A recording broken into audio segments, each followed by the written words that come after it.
दलों को की रजिस्ट्रेशन को असूचीबद्ध कर दिया। रजिस्ट्रेशन रद्द करने का उसको अधिकार नहीं है। उसने एक तो गलई जिसको कहते हैं लोग गलत भाषा में या भ्रष्ट भाषा में, उसके सहारे उसने पंजीकृत दलों को डिलिस्ट की भाषा का प्रयोग करते हुए पंजीकरण से वंचित करने का प्रयास किया है। पंजीकरण रद्द करने का भारत निर्वाचन आयोग को भारतीय संविधान में अधिकार प्राप्त है। चुनाव आयोग ने अनैतिक रूप से पंजीकृत दलों को चुनाव से वंचित करने के लिए, कुछ दलों को लाभान्वित करने की मंशा से पंजीकरण समाप्त करने के लिए उसने एक रणनीति बनाई, एक फर्जी आदेश जारी कर दिया है। उसका पुरजोर विरोध करने के लिए एक राष्ट्रीय स्तर पर हम लोगों ने एक मंच का गठन किया है, जिसका नाम विकासवादी इंडियन पार्टी VIP महामोर्चा के नाम से गठित किया है। इसकी कई बैठकें हो चुकी हैं और उसका मुझे संयोजक का दायित्व सौंपा गया है। मैंने आज उसका दायित्व संभाल लिया है और अब यह मोर्चा पूरे देश में जन आंदोलन के रूप में अपनी बात को जनता के बीच में शासन प्रशासन और मीडिया के माध्यम से चुनाव आयोग को आभास कराएगा कि चुनाव आयोग ने जो निर्णय लिया है वह गैर जिम्मेदाराना है, वह न्यायपूर्ण है, विधि विरुद्ध है। उसका हर स्तर पर विरोध किया जाएगा, हाई कोर्ट से लेकर सुप्रीम कोर्ट तक जिसका हम लोग विरोध करेंगे और अंत में उसको यह महसूस हो जाएगा कि उसने जो आदेश किए थे वो गलत है। चुनाव आयोग मनमानी पर उतारू है, वो किसके आदेश पर कर रहा है, किसके इजाजत से कर रहा है, किसके इशारे पर कर रहा है, ये हम सब लोगों को मालूम है। कुछ लोग ऐसे हैं जो राजनीतिक दलों को हटाना चाहते हैं देश से। देश की व्यवस्था, देश की जो मतदाताओं को जो अधिकार है उसको एक तरह से कैप्चर करने का प्रयास किया जा रहा है। आज की तिथि में जितने भी आयोग हैं, चाहे वो सूचना आयोग हो, चाहे विधि आयोग हो, चाहे न्यायालय हो, सब डंप हो गया है। किसी भी स्तर पर लोगों की बात की सुनवाई नहीं है और सब डंप की तरफ बना हुआ है, डंप हो गया है।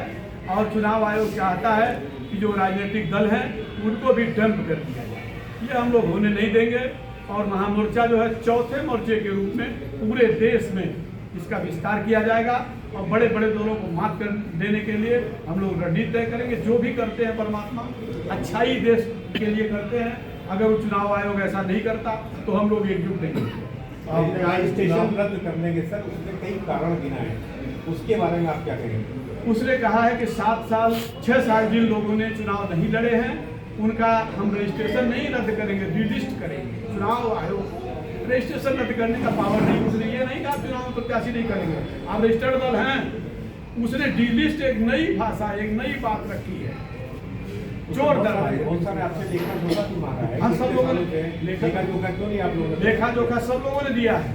हमने जितना दिया है हम आपको दिखाते, सारे दलों ने दिया है कि 1 महीने के अंदर इतने लेखा जोखा दिया है कि महीनों इसको पढ़ने में आयोग को लगेगा, लेकिन उसने किसी को नहीं, किसी का सुना नहीं। आयोग ने एक आदेश जारी किया कि 2-3 तारीख को आके पिछले महीने में आके लोग अपनी बात को रखे। हम लोग अपनी बात रखे थे, 2 दिन बाद आया कि सबको डिलीट कर दिया 151 को। ये तो सोची समझी राजनीति के तहत वो कर रहा है, तो किसके इशारे पर कर रहा है सबको भी आप सब एक मंच में हैं तो सर आगे के क्या? आगे हम लोग कुछ अपनी बात को आगे बढ़ाएंगे और देखेंगे कि कैसे हम लोग अपनी बात को संसद और विधानसभाओं में ले जाएंगे। चुनाव आयोग को यह आदेश वापस लेना पड़ेगा, हर हालत में उसका आदेश जो है विधि विरुद्ध है। जो आपने कहा कि किसी के दबाव में, क्या ये जनता को बताना चाहेंगे किसके दबाव में चल रहा है? ये सभी को पता है, ये सभी को पता है कि किसी के दबाव में, किसके दबाव में चल रहा है। आप बताएंगे।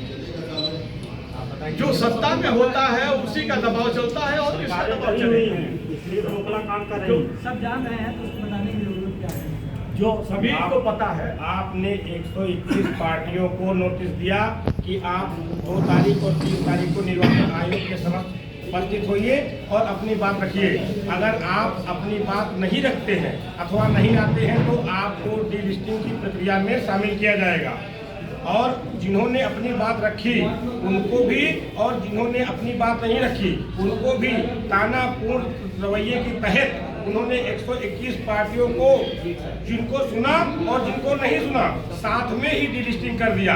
ये जब बताइए, जब 121 पार्टियों में 70 पार्टियां आपके यहाँ उपस्थित हुई, उन्होंने अपनी बात रखी कि हम बार बार आपसे चुनाव चिन्ह मांगते रहे, आपने एक बार भी चुनाव चिन्ह नहीं दिया।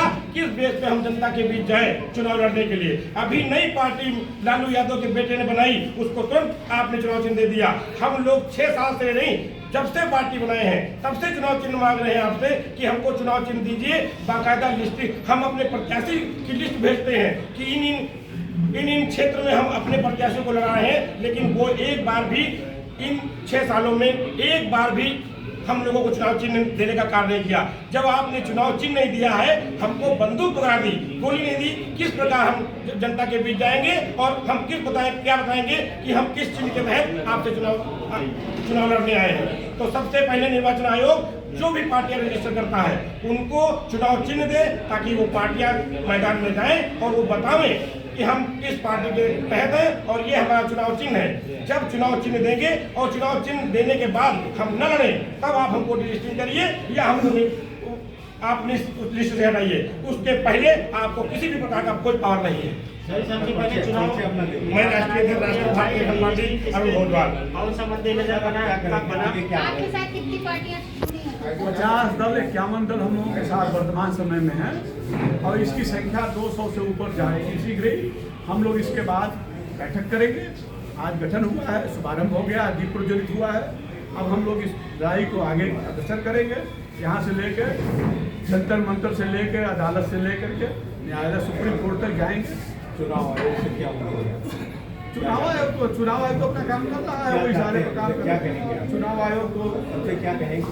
उनसे कहेंगे कि आप अपने अनैतिक आदेशों को वापस करिए और नहीं तो आपको मात खानी पड़ेगी। सुप्रीम कोर्ट में जिंदाबाद है। चुनाव आयोग से हमारे गठबंधन की, हमारी महामोर्चा की एक ही मांग है कि तत्काल वो उत्तर प्रदेश की लगभग 300 पार्टियों को जो डिलिस्ट किया गया है उसको तुरंत डिलिस्टिंग की प्रक्रिया से हटाएं और हम लोगों को चुनाव चिन्ह आवंटित करें, ताकि हम लोग आने वाले 27 के चुनाव में सभी पार्टियां संयुक्त मोर्चे के रूप में चुनाव लड़ सकें। अन्यथा की स्थिति में हम लोग आज यहाँ प्रेस क्लब में हैं, कल जंतर मंतर में धरना प्रदर्शन करेंगे।